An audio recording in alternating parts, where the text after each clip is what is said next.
Hello and welcome to the first Stash Chats Live. So my name is Yvette. So you may know me from Blossom Sandwich, but I'm also the founder of Stash Hub. So one of the aims that we've got with Stash Hub is to help people fall back in love with their stashes. So we thought it would be really great to chat to other members of the sewing community to find out a bit more about their stashes, and hopefully this will be a great way to inspire everyone with their own stash and get people just thinking about it and talking about it a little bit more. Amazing fabric shop Sister Mintaka, based in the UK. So I'm just trying to add her to the live now. Let me see if I can do that. If you can't watch for the whole thing, I'm going to try and download it and put it on YouTube. So yeah, don't worry, but thank you to everyone who's joined so far. Let's just see if we can get Sandeep live with us now.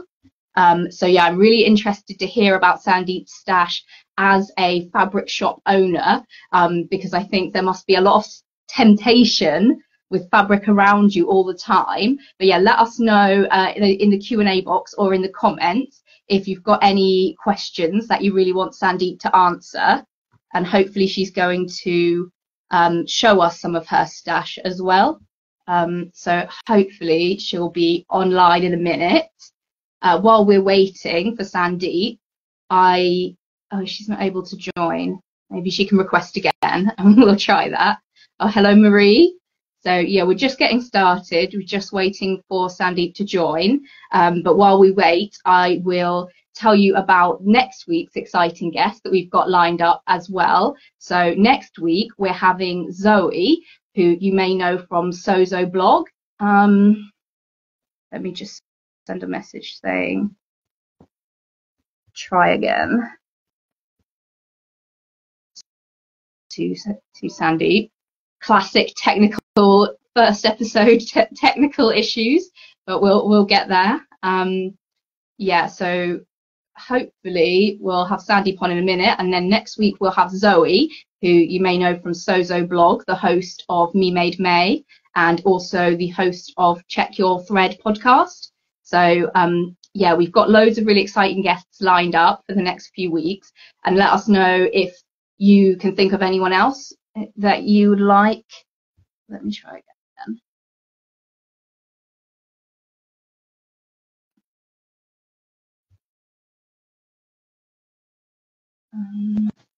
Here we go.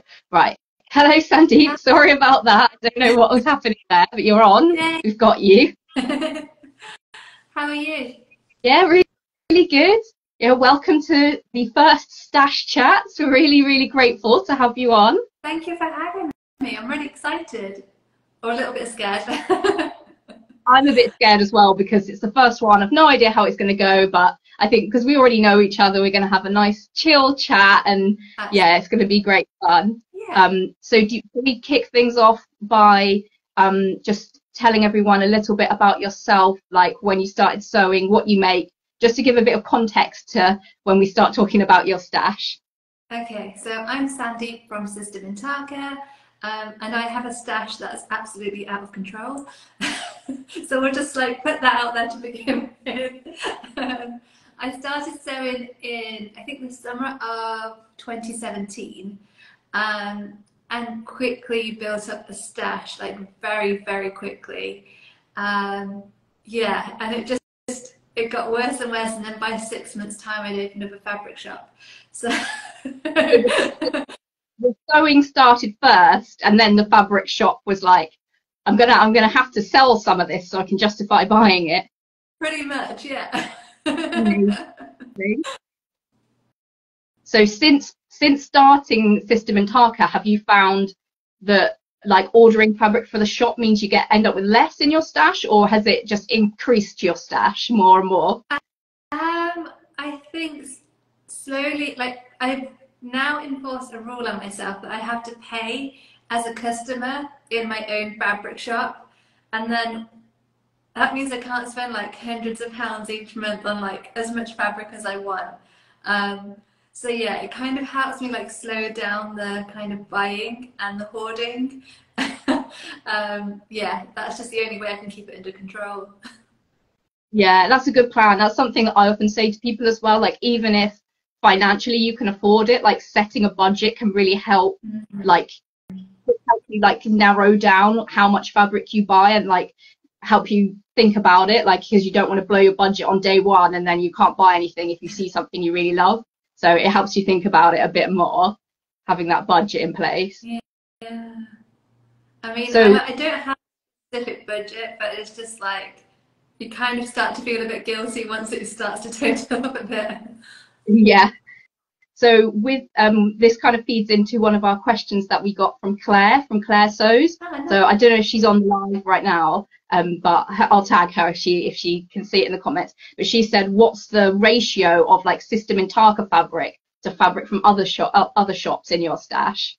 Well, I've recently bought all of my System and Tarka fabrics to work in the hopes that I prioritize them. And so where I'm sitting at the moment is like a kitchen island. And so if you've got like two double base units of fabric, so imagine like a double, yeah, and then so they're full of System and Tarka fabric. It's not quite full, there is space, so I can add more. Not the attitude I should have, but never mind. But then actually I do have a lot more at home. So I have like an IKEA Pax wardrobe. They're like a meter wide. So I've got a 2 meter one. One's like actual clothes, and then the other meter is shelves or slash drawers full of fabrics, and it's super tall as well. So it fits a lot in there. And then downstairs in the living room, there's a big, massive like box, and it's huge, and it's so heavy, and it's completely full of fabric as well. And all of this is from other shops. And yeah, it's quite bad. So do you have like a system for storing your fabric in like types, or do you just put it where it will fit? um, yeah, so in my wardrobe, I have like sectioned off each drawer. So there's like a silk, viscose, there's more budget friendly ones, and there's some that are just so special I can't touch. And then there's a couple of sections that haven't been pre-washed. So there is a slight organization to it, but it's not like perfect. And then in the big box, I pulled out loads of fabrics that I wanted to sew this summer, but there's like 10,000 different fabrics in there, so that's never going to happen. But yeah, they're in the kind of priority list, I suppose. Ruth says, "Do you know how many meters you have in your stash?" I should upload them to Stash Hub and then I'd find out. It's um, incredible how the meters do add up, because I feel like my stash is fairly small, but I've still got about 100 meters of fabric, and that just makes it seem like so much more. I mean, yeah, I guess like when I think about it, maybe there's like close to, I don't know, would I say 1,000? Would I What's say more? I have no. fabric you buy when you're like, I love this fabric, but I'm not sure what I'll make? How much would you get? I always used to do 3.5, and then I realized that like I could get 5 meters. And then I started going, yeah, and then I was like, I can make multiple garments out of this like 5 meters of fabric. Because what happened was there's this girl who had bought something from We Are the Fabric store in like New Zealand, Australia. And it was like a licorice Marc Jacobs silk fabric. But she'd made like 4 garments out of it. So I was like, that's such a great idea. Anytime I absolutely love, love, love a fabric, I will just buy loads. So yeah, it's excessive. It's really unnecessary, but it means I have options. Now you've got the choice. So if there's ever like a new pattern that comes out and you're like, need to make this, you can pull something from the stash. Exactly. Yeah. I mean, not that I ever will. I'll probably just start buying more fabric. How do you feel about your stash? Like, do you find it inspiring, or do you find it a bit much?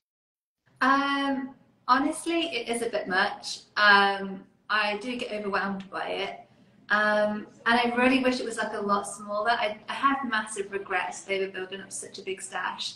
What I did in the early days was I was just so addicted to buying.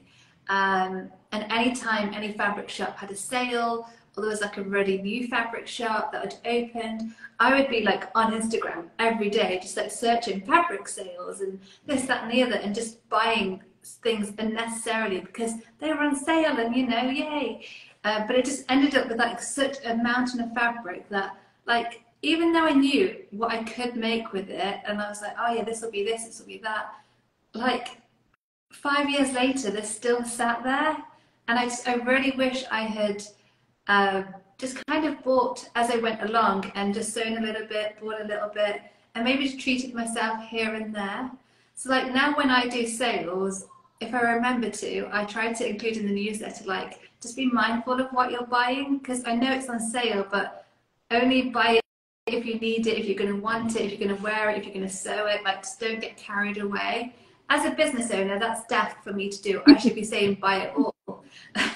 But I just don't want people to have regrets over their stash the way that I have regrets over mine. But you So, want yeah. people, for your business as well, you want people to sew things with the fabric they've bought from you as well, and not feel like they're just going to shove it in a cupboard and forget about it. Exactly. Like, I feel like I've been thinking about this a lot recently, but I feel like a fabric is not just a fabric. Like, every piece of fabric that you have is like potential. So if you cut into it, if you make something, you've narrowed its potential to that one thing, and then if you don't like it, you've wasted its potential. Or if you were to destash it, then it's gone. It can't fulfill its potential with you anyway. Or like, and then if it stays in the cupboard forever, it's still not meeting its potential. So it's just like this psychological thing, as well as it just being a fabric. Like, you have this connection to it and everything that it could possibly be. Like, especially if you've got 5 meters, there's like so many options of like literally anything.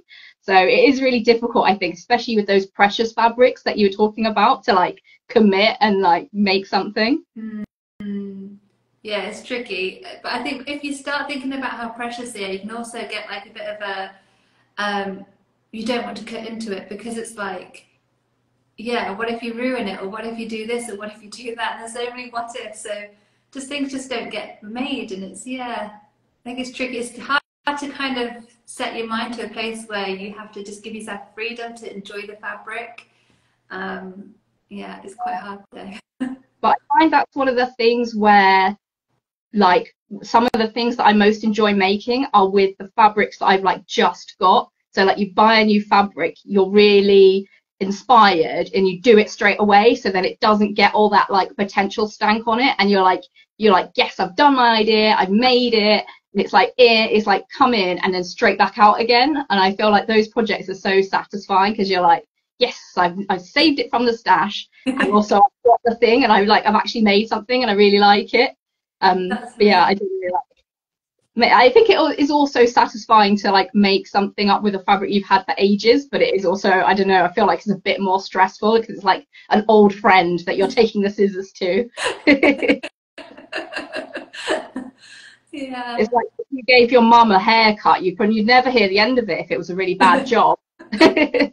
But the truth is, I identify with the potential thing. I've made something, then wish I made something else. But yeah, you just have to move on. Yeah, I mean, I feel like it's better to sew it in the end rather than have it in the cupboard. But yeah, I think you can get in your head a bit, especially like with where most of you do sewing like on your own at home. You can just overthink things a bit much. Whereas if you had someone who was like, just go for it, like, you like that pattern, you've got a lovely fabric. I always admire Sandeep's thoughtful approach to running sales at System Mintaka, and the way he has a much considered approach to sewing, pattern buying, etc. than me. Yeah, I do think it's really important to be mindful. Like, yeah, one of our mottos at Stash Hub is like, love your stash, and we just like, I don't want to feel like, I don't want to tell anyone what their stash should be like, because obviously it's different. But to feel like they know their stash and it works for them, I think is something that's very important to us. So yeah, my business is promoting mindful sales, I think, is a good part of that as well. That's good. Yeah, I really do need to start uploading onto the Stash Hub, because I think it will really help once I know how much I've got, and I think it will kind of ease the pressure of like, if this goes wrong, I have like a gazillion more fabrics. Like there's so much more fabric to enjoy, so it's okay. And Yeah. yeah, yeah, I think that'll be like really good just to be able to physically see it all in one place. And yeah. Also, I find like when I see all my fabrics in Stash Hub, it made me realize how I've got a lot of fabrics that are like quite similar or like on a similar theme.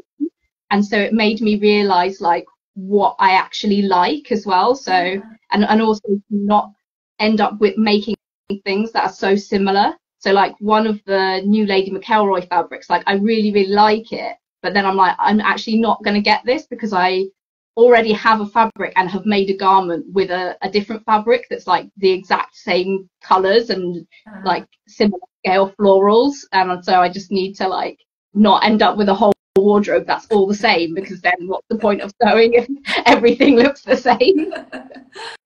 True, but then sometimes you think like if it works, then it's quite like nice to have, you know, more of the same. If it's like a comfort garment or something like that. But I guess it can be boring and repetitive as well. So yeah, it's one of those, isn't it? Well, we've had some people that have said when they've been doing their Stash Hub, it's helped them realize that they've accidentally bought the exact same fabric 2 times. And they're like, well, at least I know I've got consistent taste. At least you know you can like it. Have you got any fabrics that you'd like to show us, Sandeep? Yes. Okay. I've picked out. Right. This is the fabric that got me into sewing. Oh, wow.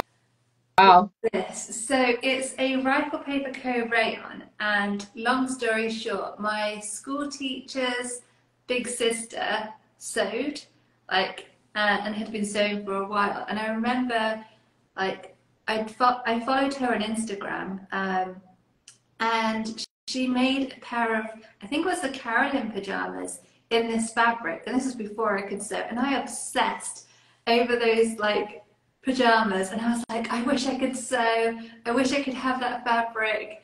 And then it just kind of, yeah, it spurred me on to learn, and eventually I managed to get hands on the fabric as well. But now it's just so like precious, I'm too scared to get into it. It's had so many like different plans. Like at one point it was going to be some marigold trousers by Tilly and the Buttons, and then like different dresses and all sorts. But now I'm just like, I don't know what I'll ever do with it. But it's just, maybe I should just make those pajamas. That maybe just be like the thing I do, because that's what started it all. But yeah, the legacy of that fabric.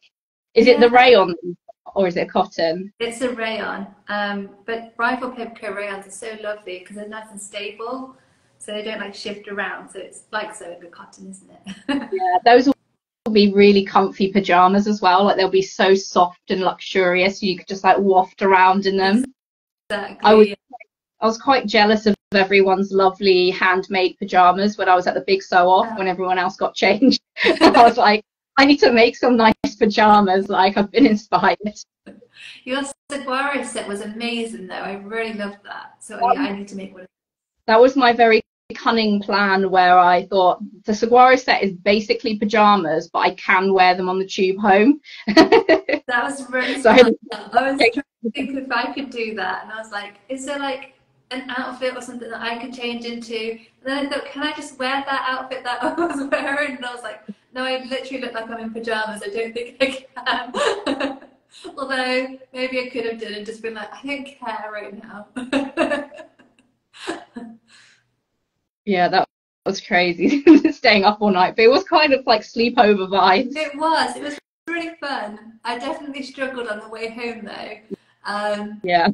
This train, and I just accepted that I was going to be like the unhinged lady on the train, and I sat down, and then I was like, stay awake, and I literally said it out loud, and then I fell asleep, and then I woke up and I was like, stay awake. I just had to repeat it over and over again. Thankfully I managed to like get to my stuff safely and get home, but it was tough. Yeah, I think it for anyone who's watching who doesn't know what we're talking about, I think it was only last week it was the big sew off, and Sandeep sewed 24 hours, at the new craft house and then had to get the train back home. So yeah, that's why it was a bit crazy.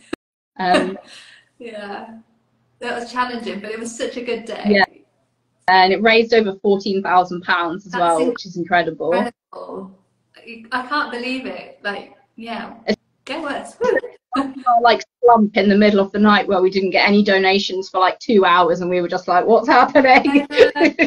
You were doing so well on those lives. Like, you just really kept it going. It was amazing. Yeah, that was at the point where I got delirious, and I was just like, "I'm just gonna dance every time the live comes." Otherwise, I'll just be sitting there like, "Oh, what's That's happening?" what I was just like, oh. So, are you working on any sewing projects at the moment, Sandeep? I am. I'm working on a Laura dress. In fact, two Laura dresses. So that's by True Bright. It's a like Yeah. low cut, buttoned down front sort of dress.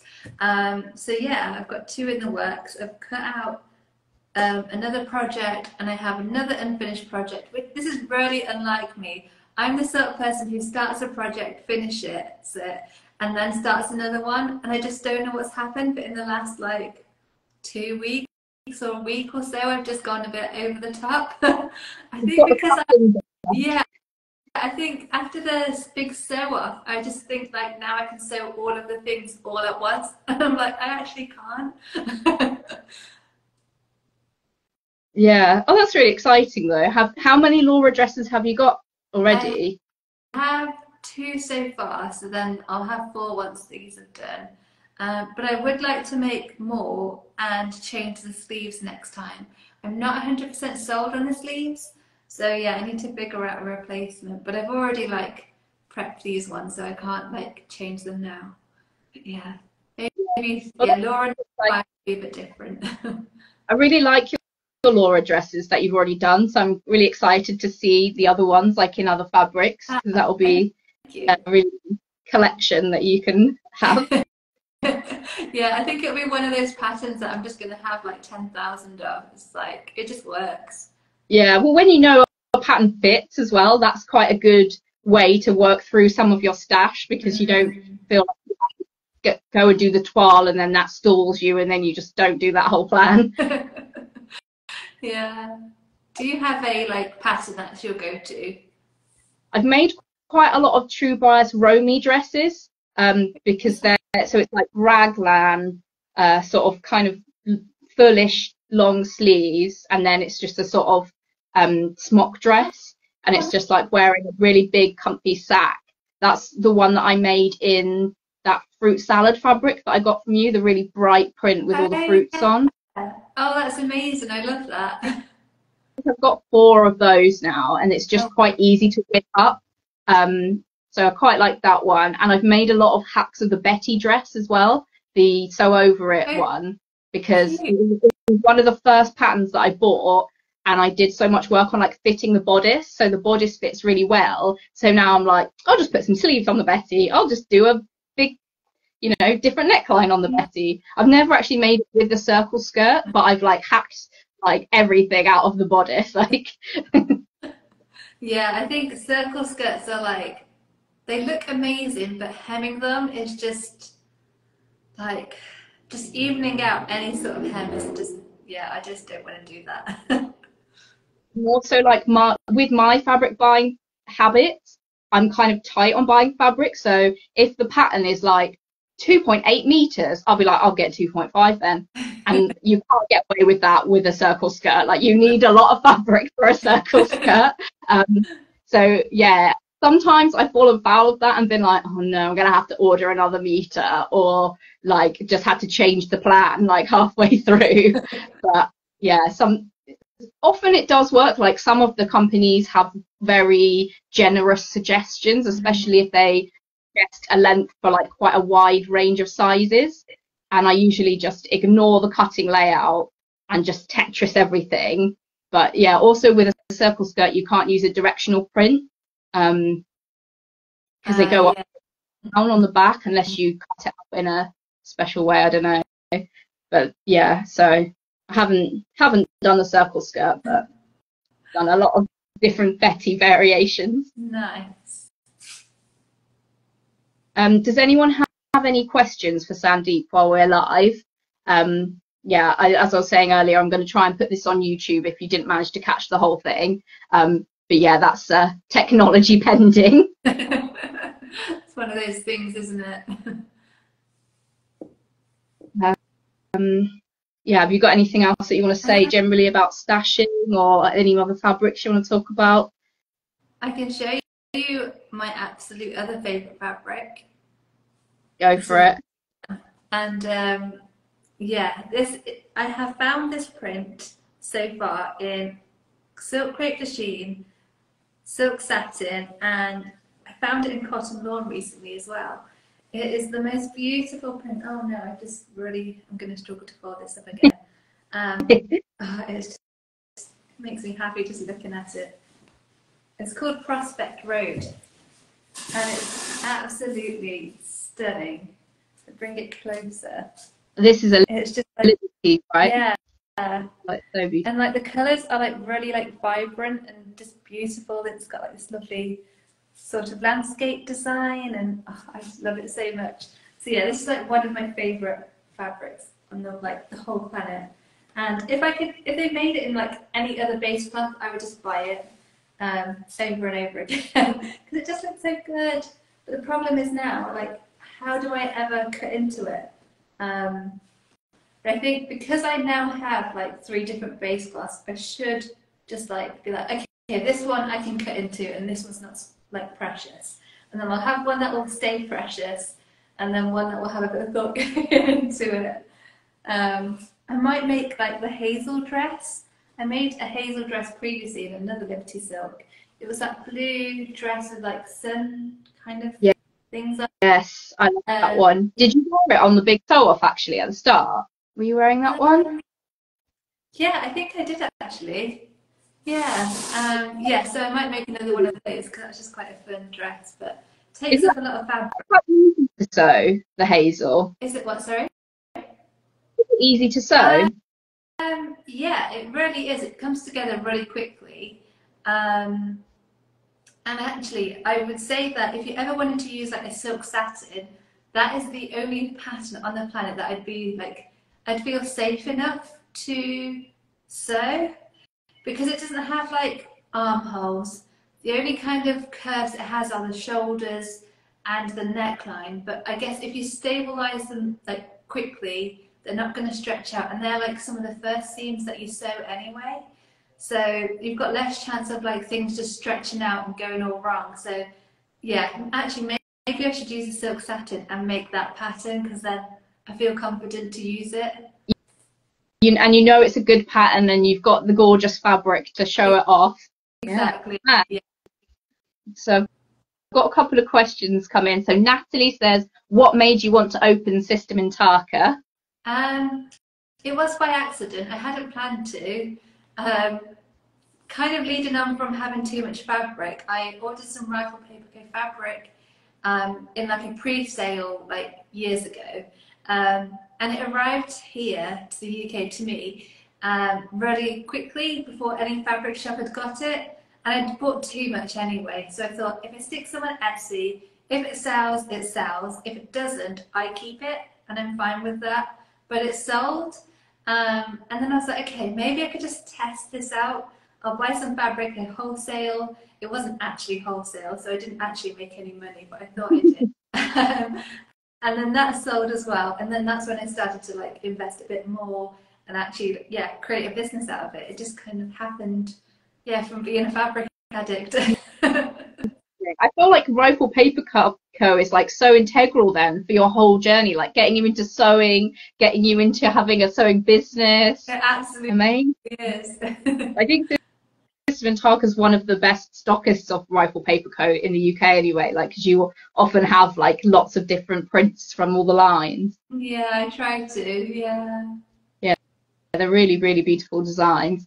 Ruth says, what are your deciding factors before you buy fabric for your own stash? Like, what makes you choose it? Nowadays, it's something that I just can't, like, if I'm shopping from another fabric shop, it will be something that I just can't source myself, or like I can't meet the minimums to stock myself. And it has to just be something that's really different. I generally buy internationally, so I generally go towards like Blackbird Fabrics, or We Are the Fabric Store, or I think there's Draper's Fabric. I think they're in New Zealand. There's like just generally like international ones that just don't have the stuff that everyone else does. So it just makes it a bit more special and exciting. Yeah, it's just got to be a bit of a treat, really. Yeah. So when because you're ordering from abroad, do you tend to do like bigger hauls at once to make it work? Because I have this mindset where if I'm going to order from far away, I want to not just buy one piece, because it just doesn't feel like the carbon footprint on that one bit of fabric just doesn't feel right. So if I've placed a bigger order, I feel more comfortable doing that big shipment. My stash doesn't enjoy that, but I enjoy the unboxing. But then that's the same what happens with when I stock stuff in System Mintaka. Like if one thing goes out of stock, I won't restock it until I can order a gazillion things, because it just doesn't feel right. Even if it's coming just from like England somewhere, like I won't do it. I'll wait, which probably isn't the best thing because supply and demand. But like I just don't feel comfortable like shipping things in all the time. Yeah, I mean, I think sustainability is like really important to customers as well. So to know that you're mindful of that when you run your business as well, I think is very valuable, and it's what sets the small businesses apart, because they, actually care about these things rather than a big business who's all about the bottom line. And Marie says, is your stash quite varied in fabric types and colours, or have you got like a specific that you go to? I was thinking about this, and actually, like, I don't like a lot of my stash because I bought so much stuff in the sales years ago, and I just bought them because I was like, oh, this silk is really cheap, and they're just colours I wouldn't wear. So now, like, I tend to go for brighter colours and things, but yeah, and I guess I sew those pieces more quickly. But in terms of like fabric bases, I'm generally buying viscoses and cotton lawns. I do need to start buying like more practical things like outerwear fabrics and stuff like that, because there's so many gaps in my wardrobe. But as I sew more and start raiding my stash more, I'm realizing what's missing, and then I think that's when my stash will start to kind of grow, but in a better way that I'll actually use. Yeah. Yeah. Personally, I feel like the summer sewing is just so much more fun than like winter stuff. Like, I'm not sewing corduroy when I could sew like a lovely brightly coloured viscose dress. Cool. And well, unless anyone wants to sneak in a last minute question, I think we're going to start wrapping it up here, just so we can not have the episodes going too long. But yeah, definitely check out System Mintaka, which is Sandeep's fabric shop, if you want some inspiration for your own stash. Because Sandeep's got an amazing eye for fabric, and she's got some individual prints as well, like the one that you're wearing. What's the one you're wearing called? Do you still have it? This one's called Sparks, and it's in stock. Amazing. So yeah, I think that's really like good when fabric shops have like unique fabrics. I feel like that's much more exciting. It's much more tempting for me anyway. Next week we've got on Zoe from Check Your Thread podcast, who's also a Zozo blog, host of the Me Made May challenge. So Zoe's been doing the last So Standing challenge, if anyone's heard of that. So she hasn't bought fabric at all for like the whole year, I think. Wow. So that's going to be really interesting to hear how that's gone and how that's affected her stash. But yeah, let us know if there's any guests you want to see on in the future, or maybe we can have Sandeep back on in a year and see how her stash has changed in that time. But yeah, thank you everyone for joining the first Stash Chats live, and let me know what you thought of that. And we hope you all had a good time. I know I certainly really enjoyed hearing about your stash and your fabric buying habit, Sandeep. Thank you. Yeah, you need to do it well so that we can see your stash. And I need to know more about you and your. Well, somebody needs to volunteer to interview me about my stash, and yeah, we can do a 30 episode. Maybe that can be our Christmas special or something. Amazing. Excellent. All right, well, thanks everyone for joining, and I shall see you at the same time next week, 8 p.m. on Thursday. Yeah. Bye. Bye.